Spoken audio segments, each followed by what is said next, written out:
Hello guys, ദൃശ്യ എന്ന നയൻതാര എന്ന പടമുണ്ട്. പടത്തിൽ അഭിനയം ചെയ്യുന്നത് നമ്മുടെ സ്വന്തം JV, ആനന്ദി, പായലാനന്ദി,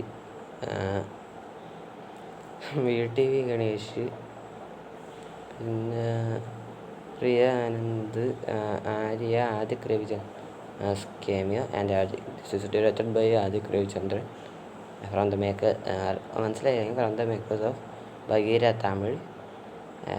പിന്നെ ഏതായിരുന്നു, Mark Antony. And upcoming project is good bad ugly at starring Ajith, Sreeleela ഉണ്ടായാൽ മതിയായിരുന്നു. മൈ ഫേവറേറ്റ് ആക്ട്രസ് അതുകൊണ്ട് സവരാണ്, അതുകൊണ്ടാണ് പറഞ്ഞത്, ഒന്നും വിചാരിക്കരുത് പ്ലീസ്. പടം എങ്ങനെയെന്ന് ചോദിച്ചാൽ അബവ് ആവറേജ് പടം മാത്രമാണ്. പിന്നെ ടൈം പാസുമാണ്, ഒരു ടൈം പാസ്സായിട്ട് ഇരുന്നതാണ്.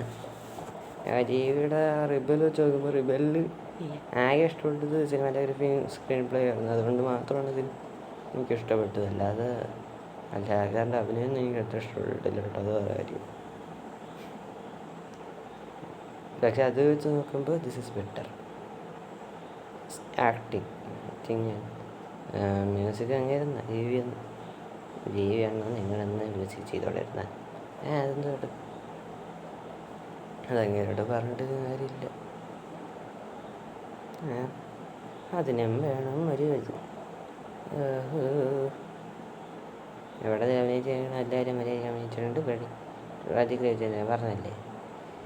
പിന്നെ എന്തോന്ന് പറയാൻ, ഒന്നും പറയാനില്ല. അതൊന്നും വലുതായിട്ടില്ല, ഇരുന്ന് കാണാനും പറ്റൂല.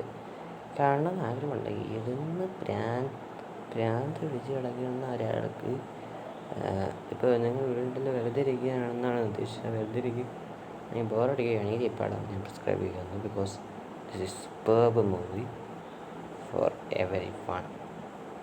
നല്ല ഫോർ യൂത്ത് പടമാണ്. ചെറുപ്പത്തിലൊക്കെ കാണുന്ന പോലെ ആണരുത്. ഇത്തിരി ആവറേജ് വിചാരിച്ചുകൊണ്ട് കാണാം എന്ന് മാത്രം പറഞ്ഞുകൊണ്ട് അവസാനിപ്പിക്കുന്നു. പിന്നെ ഒരു വീഡിയോ കൊണ്ടുണ്ട്, അത് ഞാൻ ഷോർട്ട്സായിട്ട് ഇട്ടോളാം എന്ന് പറഞ്ഞുകൊണ്ട് അവസാനിപ്പിക്കുന്നു. പിന്നെ ഈ വീഡിയോ ഇഷ്ടപ്പെട്ടെങ്കിൽ ലൈക്ക് ചെയ്യുക, ഷെയർ ചെയ്യുക, സബ്സ്ക്രൈബ് ചെയ്യുക. പിന്നെ ബെല്ലൈക്കണിൽ ഓളെന്ന് പറയുന്ന ഓപ്ഷൻ ഉണ്ടാവും, അതൊന്ന് അമർത്തി സഹായിക്കണമേ എന്ന് പറഞ്ഞുകൊണ്ട് അവസാനിപ്പിക്കുന്നു. ടാറ്റ, ബൈ ബൈ, ഡെൽറ്റ, ബസ്കസ്.